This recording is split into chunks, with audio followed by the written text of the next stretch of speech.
Warpugs. So today I'm going to be checking out the most voted on request in the server. This is Wilson's Wildlife Solutions by the Exploring series. Now, the thumbnail has a cute little picture of a monkey. This is probably going to be horrific. I'm just saying this is probably going to be horrific. This is, from what I'm understanding about topics like these, it's going to cover a broad range of SCPs. I do have a feeling. I think this is one of the groups of interest that I just may have heard in passing, but I've never seen anything on it in particular. But we're going to jump right into this. The Exploring series, all their links going to be down in the description down below. I highly recommend you check them out. As for me, my links in the description down below as well. Just like, subscribe, let's get into this. Wilson's Wildlife Solutions. Let's go. Wilson's Wildlife Solutions. Little monkey. Across the SCP community, and especially on this channel, there tends to be a lot of focus on the more horrific aspects of the SCP universe. Is this going to be wholesome? Anomalies that can easily kill and maim, or nightmarish diseases, or apocalyptic threats are generally more popular than other, simpler phenomena. Okay. There's nothing wrong with horrific SCPs, of course, but it's Really, bruh? easy to forget that in a universe filled with anomalies, most of them are going to be fairly benign. Specifically, in relation to today's video, there's going to be plenty of anomalous animals that aren't capable of tearing apart buildings, but are still weird enough that they need to be contained. That's where Wilson's Wildlife Solutions comes in, a small organization that has an agreement with the SCP Foundation to take care of many of the more agreeable anomalous animals out there. Let's take a look. Okay, so it's a... Wilson's all right. Wildlife Solutions, or the WWS, has been in operation since 1997, founded by I love the reference there. Tim Wilson in Boring, Oregon. Boring, Oregon? The Nice. organization consists of ecologists, zoologists, veterinarians, animal control specialists, and environmentalists. And to the public, they can be called in to assist with any sort of animal issue in their surrounding county, Okay. such as deer blocking the road or raccoons that keep getting into the trash. They also function as a wildlife rehabilitation center for Nice. sick or injured animals. Unofficially, though, they also deal in the anomalous, thanks to the area they operate in being an anomalous nexus, meaning that it's a bit of a gathering place for the strange and unusual. That would be like where I live. I live in a place that literally translates to lack of town, with a population of higher than New York. The WWS operated on their own for a number of years, until an incident in 2008 brought them under the official supervision of the SCP Foundation. The incident concerned a polar bear that showed up in Boring, which is unusual enough in itself, True. except that this bear drew all of the heat from around it into its body, causing it to glow, and also causing snowfall in the area. Great! The team managed to capture the bear and put it into one of their recently finished enclosures, paid for through their monthly bake sales. Unfortunately, the enclosure grew increasingly colder as the day went on, Wait a minute. Annie Mae and her brownie sales funded the capture of a polar bear? Alright. and eventually it started snowing. The team, quite out of their element here, decided to turn on the enclosure's heater, which agitated the bear and caused it to glow immensely bright, somehow destroying the enclosure in the process. Afterwards, they placed the bear in a refrigerated storage place in town until they could afford a more permanent enclosure.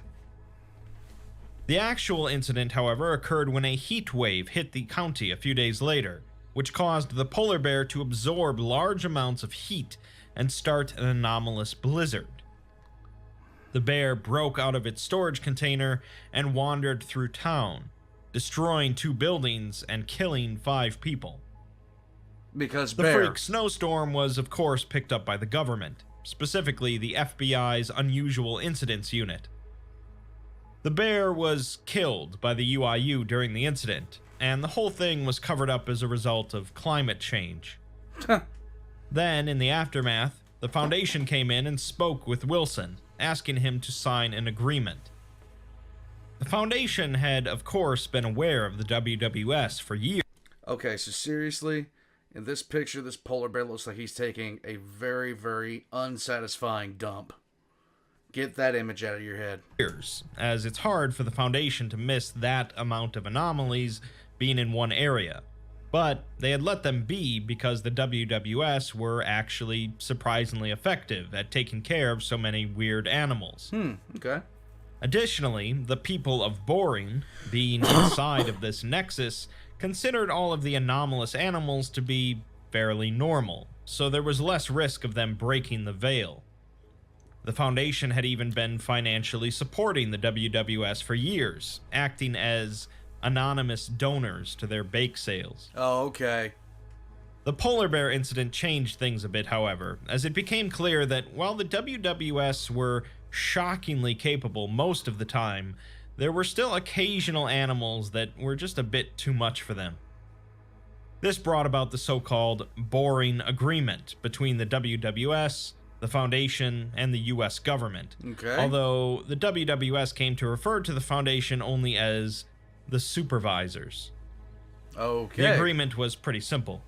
The WWS would continue to operate in Boring as they have been, without the Foundation meddling in their normal affairs, and the Foundation would continue to finance the operation and take custody of any high-threat animals. But what happened to the brownies? Tim Wilson notably doesn't care for any authority figures, but even he had to admit that he'd be dumb not to sign the agreement.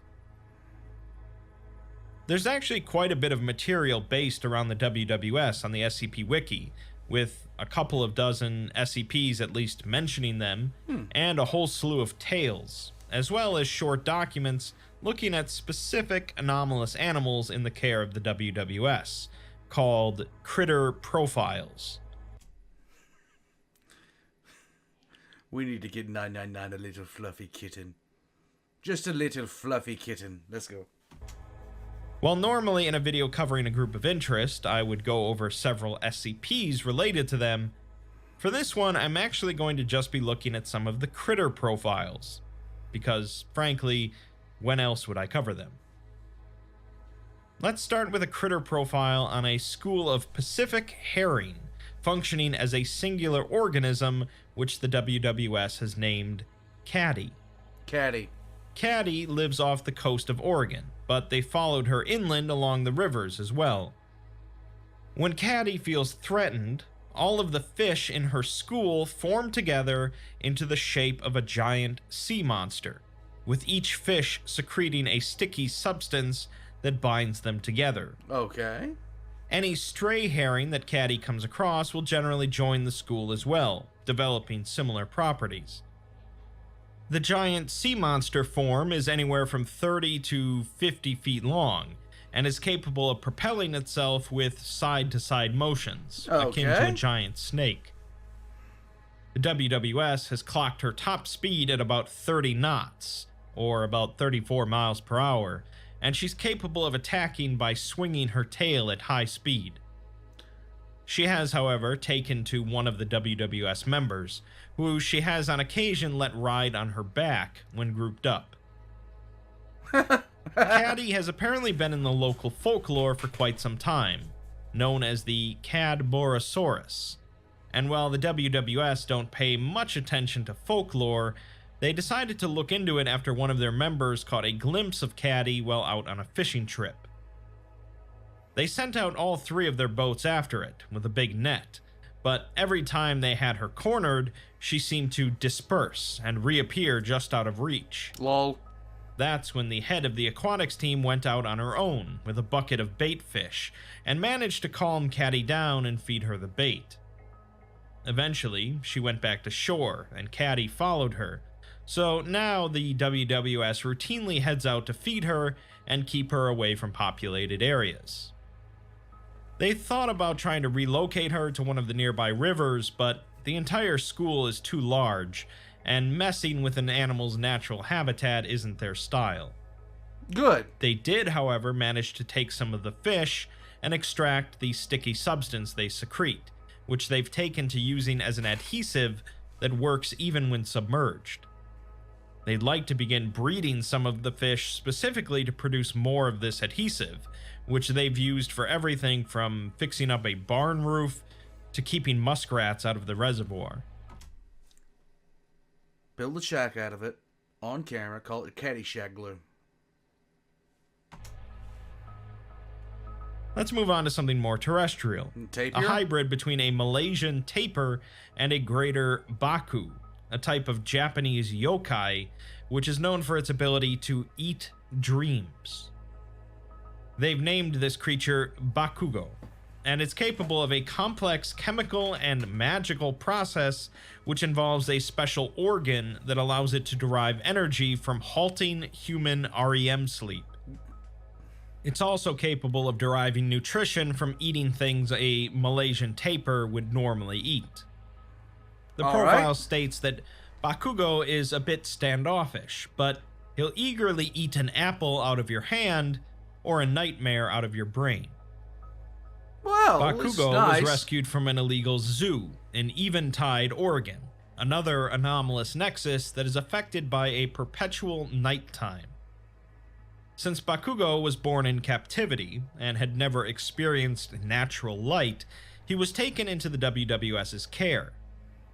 His mother was illegally imported from Japan and was suffering from malnutrition due to only being able to eat dreams, and not many people willing to sleep in an animal enclosure. Huh. Some conservationists, who were part of the dream-focused Oniroi collective, managed to remotely supply nutrition to both her and Bakugo until they could be rescued. The rescue was not a simple process, due to the government of Eventide being hostile to the WWS and the UIU, so it had to be done in secret. There's a lot of jokes that can be made about kidnapping a hybrid dream-eating tapir, but yeah. Managed, with some help, to rescue all 52 animals in the zoo, however. Ooh. Bakugo and his mother were kept together for a following 4 years, Nice. until Bakugo became aggressive towards her upon reaching maturity. Bakugo has been kept in a perpetually nocturnal enclosure, with minimal lighting, but tapirs generally navigate based on smell and hearing regardless. Okay. Owing to his unique diet, a bed has been included in a cordoned off portion of the enclosure, behind industrial-strength plexiglass. Twice a week, a member of the WWS terrestrial team sleeps in the bed so that Bakugo can snack on their dreams, with priority given to staff members who suffer from especially bad nightmares. Well, I like this creature. I would like to boop its snoot. I would like to boop its little noggin. I think that we could get along just fine. Eventually, a member of the team proposed having sleepover parties at the WWS, Hey! with kids in and around Boring learning about the various critters at the shelter and sleeping in tents close to Bakugo's enclosure. The kids would get a good night's sleep, Bakugo would get a nice big meal, and Wilson's raises awareness in the community. Hey! The first sleepover they did was a moderate success, with 20 kids, although Bakugo was a little sick the next day, likely from being overfed. Unfortunately, they later discover that members of the team are actually falling asleep spontaneously while cleaning Bakugo's enclosure. Greater Bakus normally can't put people to sleep, but Pygmy Baku can, and they learn that Bakugo has some Pygmy Baku in him from his father's side. They're debating about doing a little surgery on Bakugo to remove his hypnosis organ, as it could be quite the problem, especially since he's gained 80 pounds from all the excess dreams. Yeah. They end up going through with the surgery, but unfortunately it really doesn't go as planned, as it turns out that Bakugo can activate his hypnosis organ while under anesthesia. The surgeon doesn't exactly remember the dream he had when Bakugo put him to sleep, but it seems to have been shared by everyone in the building at the time, and was at least partially tangible, with one team member waking up with her face covered in slobber. In the dream, everyone in the operating room became a proper Baku, with tiger legs and a long tail, and they were surrounded by an entire herd of them. Bakugo was there as well, and they think they managed to communicate with him, but they're not sure. Since then, Bakugo has stopped making people go to sleep, which is good, but there's some oddities. Okay. The camera they were using to film the surgery stopped working while they were all dreaming, with the footage being largely corrupted. They did manage to rescue a few frames, one of which is included in the document, depicting two tapir in a very trippy, colorful environment. As you're beginning to see, weird animals with relatively low stakes is sort of the name of the game when it comes to the WWS. I like it. There's no doubt that they do good work, however, with another example being Maya, a Syrian brown bear that they found terrorizing some clowns in a burning carny tent up by the Clackamas County Fair. Yeah, but if it's terrifying the carnies, I mean, is that really a problem or is that just entertainment? Of course, those clowns belong to Herman Fuller's Circus of the Disquieting. Couldn't happen to nicer people. Maya used to be apparently just a normal bear who had incidentally gone snooping around some trash cans near the circus. Fuller had taken Maya into his private tent and spent the night tinkering with her, later revealing her as Maya the Magnificent. He then somehow forced her to move in a manner resembling a dance, and forced her to sing Entry of the Gladiators, the typical circus music. It was immediately clear, however, that Maya was suffering from this, and eventually she managed to find some revenge on some of the clowns that tormented her before being found by the WWS. The profile says that she's normally rather timid, and will stay away from people unless they have food or cigarettes, which she seems to be addicted to. When they first found her, she was wearing a raggedy... If you're wondering why that elicited a laugh out of me, check out Count Dankula's Absolute Mad Lads on Wojtek the Battle Bear. and stained old tutu with a nasty hat with matted fur. She was also found to be missing some teeth and with a bunch of scars, and was quite ornery at first. They managed to get the outfit off and gave her a bath, which she seemed to appreciate. She soon took a liking to one of the team members, who gave her salmon chunks and generally smelled of cigarette smoke. She's come a long way since then, although she still gets scared if someone claps or yells too loud near her, and she absolutely hates chairs. They're hoping to get her off of cigarettes entirely by the end of the year, and she's considered to be a shining example of what a little love and care can do for a critter. They have an enclosure specifically for bears with plenty of space, as well as a little cave for when she needs some alone time. They've been applying some custom-made nicotine patches to her to curb her addiction, and they mentioned that no clowns are allowed near her. Yes. At one point, though, her regular caretaker was off work for personal reasons, so another team member took his place, one who also smokes regularly. They figured the scent would make Maya calm, but instead she charged at him immediately and tackled him. The team member managed to scurry out of the enclosure before being mauled, and he suspects that she attacked him because he used to work as a rental clown to help pay for college. A few hours later, Maya was seen stumbling around, hurling salmon and chicken chunks around her enclosure. They discovered that not only did she steal the man's brand new cigarette pack, she also went and ate the entire thing. The resulting nicotine poisoning did quite a number on her, but she survived, although it was a bit of a setback in them getting her off her addiction. For extra safety, they now are making sure that no one who ever was, is, or plans on being a clown gets anywhere near Maya. That would be a good idea. Next, we have an eastern gray kangaroo named Ringo, who was found in the Utica grocery market. It's unclear how Ringo ended up here from Australia, but apparently the Foundation had been chasing him for some time before the WWS found him. Okay. Ringo's unique capability manifests whenever he feels threatened, at which point he will jump around, causing localized earthquakes. After tearing up the market, the WWS found him in the produce storage, munching on some veggies, and a team member managed to calm him down with some apple slices dipped in honey. Nice. After taking him back to the wildlife center, they found a large number of cuts and bruises across his body. Oh. Apparently, his former owners didn't treat him too well and were planning on using him to cause some trouble.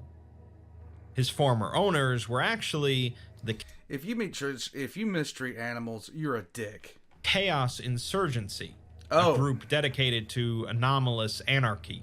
Dicks.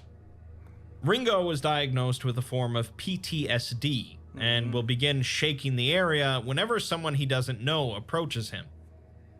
The only one he really likes, however, is the team member he originally bonded with, Michael. The Foundation wasn't crazy about letting the WWS take care of Ringo, but temporarily agreed to let them handle it. At first, they put Ringo in the General Terrestrial District, along with the other kangaroo they have named Buddy. Buddy! While the two got along well at first, an incident involving the two fighting over some apple slices led to an earthquake, which broke open the district. Damn. Ringo was then placed in his own enclosure. About how strong are these earthquakes? Which worked as well for some time, until another incident when a team member stepped on Ringo's tail. The resulting earthquakes nearly destroyed the entire enclosure, and the Foundation stepped in to say that they'd cover the repairs, but they were sending someone over to discuss Ringo's stability. After a month of discussion, the Foundation decided that they'll be taking over containment for Ringo, much to the sadness of the entire WWS team. A note in the profile reads that they're going to keep this document here as a reference, and the best thing they can do is remember the impact that Ringo left on their small wildlife center. Pun. Next up is a Bernese mountain dog Hey! named Sparky, Sparky. brought in by a man named Daniel. Sparky's unusual trait is physical in nature, as there's a large gaping hole in his chest cavity, and extra bony structures and flesh sticking out of his rear quarters. None of this seems to especially bother Sparky, although occasionally he seems to lose control over his muscles, and he'll flop onto the ground. Poor lad. He also is highly lethargic, sleeping most of the day, and sometimes pieces of his body, such as his tail or a paw, will simply fall off, Why? necessitating them to be stitched back on. Oh. He was brought into a WWS center by his owner, Daniel, while Sparky was looking particularly rough. Why'd you have to say that? Rough. I see what you did there. The team members there gave him some basic dog care advice, but clearly there was a bigger issue at hand. They stitched up what they could and bathed him, but it looked grim for a while, with the vets unable to hear his heartbeat. Eventually, though, they managed to get Sparky walking again, and they've been making good progress since. Okay. Daniel has been showing up every day to check on Sparky, but When asked what caused his condition, Daniel only murmured about how it's all his fault and how he doesn't know what went wrong. Dude, Unlike the Foundation, however, who would interrogate this guy until they got their answers, the WWS didn't press him on the details. Sparky doesn't seem to like any other animal, so he's being kept in a solo enclosure filled with grass and a pillowed section. Nice. Once in a while, they buy him a new toy to cheer him up, as long as it doesn't resemble another animal. And he's provided large quantities of water to drink, as the liquid often falls out of him. They've discovered some other oddities with Sparky over time, such as one time in which a caretaker accidentally threw one of his toys into a tree. While fetching a ladder to retrieve it, though, the caretaker returned to find Sparky with the toy in his paws. Also, Sparky is quite the voracious eater, despite his physical issues, sometimes getting carried away and eating grass and dirt surrounding the wildlife center. He's hungry. Since he seems to enjoy it, they don't forbid him that much from doing so. In a series of correspondences, Tim Wilson writes that while watching over Sparky, he started being very aggressive to other critters, especially the cats next door. He started shaking violently when he saw them, and even managed to shake loose an ear, something that hasn't happened before. Oh, poor Paul. In another letter, Wilson asks if they've seen one of the cats from the nearby enclosure, named Furball. Furball. He's looked everywhere and can't find her. The following day, however, he writes with great sadness that they found Furball dead. Her entire body was twisted beyond recognition, with fur missing all from her face and her eyes missing. No. They're going to look over all of the security footage from the last few days to discover who or what did this to their beloved Furball. Well, you got 3 guesses. I think you're only going to need 1. The next day, Wilson writes again to Sparky's primary caretaker, Jeremy, saying that he hasn't been to work in 3 days now and they could really use his help here. Sparky seems to be falling apart more often, and they're running low on thread to stitch him back up. Really? He apologizes if he sounds a bit messy, but another cat, Punchy, went missing today, and they're all pretty distraught. Wilson writes to Jeremy again the next day, begging him to come to work as they're in the midst of a serious emergency. They have all of the animals locked up, but more and more of them keep disappearing. Daniel also hasn't responded to any messages, and the last time he was seen, he was reading some sort of weird, torn-out page, something related to thaumaturgy. The following day, Wilson writes a message to the entire staff, stating that last night, Sparky went on a rampage. Ooh. They tried to restrain him, but some sort of shadowy tentacles came out of him and tossed them aside. Great. He then broke out of his enclosure and proceeded to the feline enclosure, at which point he ate all of the kittens present. Dude, come on. No. Leave the kittens alone. That's not right. That is not right. I don't like it when they go down this route. They tried to stop him, but failed, except for Daniel, who suddenly appeared and started screaming at Sparky. This calmed Sparky down for a bit, but then he started shaking violently before exploding. There were pieces of him and black goo everywhere, and in his place was a weird, transparent thing that looked like nothing Wilson had ever seen before. Alien? It and Daniel gave each other a long final look, with Sparky giving out a short whimper before it let out an ear-splitting howl and disappeared through one of the walls. No. It then seems that the messages that Wilson had been sending to Jeremy were never received by him, with the last time he was logged in being a week ago in Sparky's enclosure. The final message in the profile is from Daniel to Wilson, in which he states that he is so sorry, and he should have never tried bringing him back. Dude. Throughout all of these little oddities related to the WWS, it's easy to forget that they still exist within the SCP universe. Finally, we have the critter profile on Wobbles, which begins with a notice that this profile is super secret.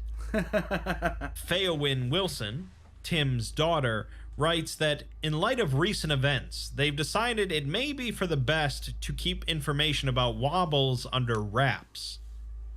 She says that if you do not have permission, close out of this screen, and if she catches anyone reading it without permission, she'll send them home early without pay. Nice. Quite a bit different than the Foundation, indeed. Yeah. Moving on. Well, you do get sent to a new home, D-class cell, and you do get paid with lots of torment. And then, Wobbles is their name for a Wobbegong they've come into custody of recently, a type of bottom-dwelling shark only found near Western Australia. Nice. Wobbegong are capable of blending into the ocean floor and nearby plant life, and sometimes it's hard for WWS members to even find Wobbles in his enclosure. What makes Wobbles strange, though, is that he's literally impossible to touch. Anything that tries coming into contact with him seems to just bounce right off. Huh. It's unclear if Wobbles is fully in control of this ability, but either way, he doesn't like to be touched. They found Wobbles after some people at a beach started talking about a strange-looking critter capable of slipping right through nets and almost repelling touch. Trying to actually catch Wobbles drove the WWS nuts, as nets didn't work, lobster cages were too small, and they didn't even bother trying fishing to avoid hurting things. One suggestion was baiting him with a magnetic object and then turning on a high-powered magnet, but they didn't have the budget. Hey, brownies take money to make, yo. I'm just saying, brownies take money to make. As they were running out of ideas, however, old Albert suggested they trap him in a tank, as it didn't seem like Wobbles can displace water. They submerged the biggest tank they could find and loaded it with bait, eventually capturing the shark inside of it. Wobbles has been standoffish in containment, avoiding anyone's hands completely, although he's been slowly growing more trusting. He has especially grown more trusting of old Albert, whose arthritis won't let him close his hands all the way. Nah, poor guy. Wobbles shares his enclosure with a few other animals, such as a pair of dolphins, some seals, and an octopus.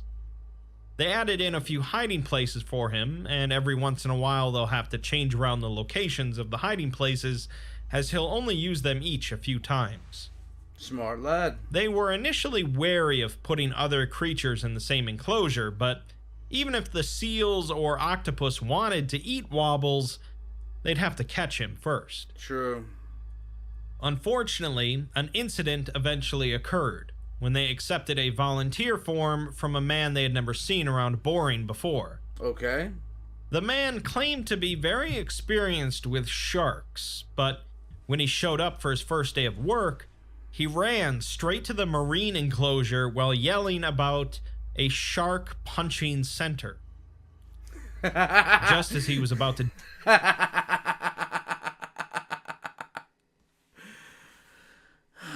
If you don't know what that is, I don't know if that's legit or not, but the Vulcan read that article, and he's doing God's work. He's just doing God's work. Dive into the enclosure towards Wobbles, however, he was tackled and stopped.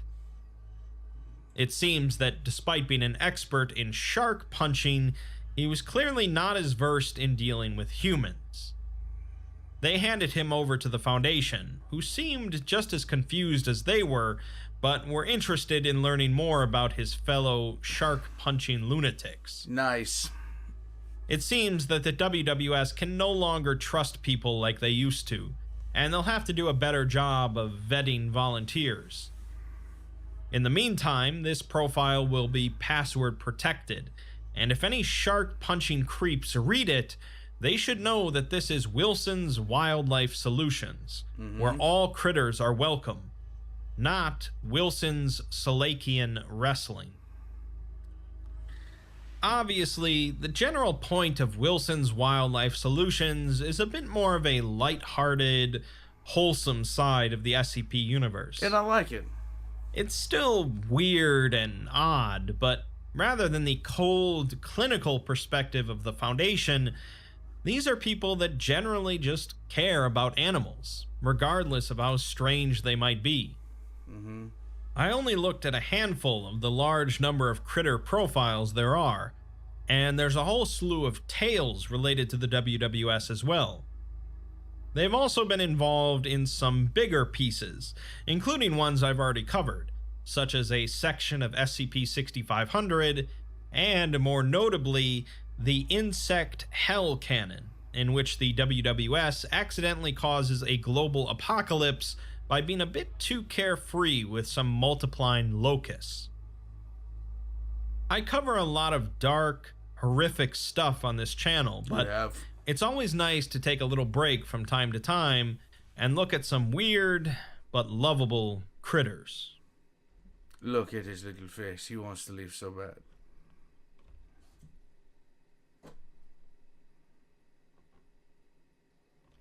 All right. I can see why you guys wanted me to check that out. Nice and wholesome. I needed nice and wholesome today. I really, really did. I needed a good, nice, wholesome, feel-good episode of some SCP. And I didn't quite know I needed that until I started watching that. Now I feel a lot better. I really do. So thank you much for this request, guys. Thank you for uploading it. I mean, like, uploading your request to Discord and voting on it. I really do appreciate it. It helps me learn what you guys want to see out of me. Now, with all that being said, oh my goodness, she was, like, oh wow. The bear is probably my favorite one. The bear is probably my favorite one because I have a special affinity for bears. I really, really like bears. I don't have so much of an affinity for the shark itself because me and sharks don't get along. But that is neither here nor there. Guys, if you enjoyed this, be sure to leave a comment down below and go check out the Exploring series. He's doing a little bit of stuff right now in 40K. I'm actually enjoying seeing where he's going with this. And pretty soon you guys are going to be putting requests for me to check out something on that as well. Until then, guys, I'm going to head out from here, and I'll catch you guys next time.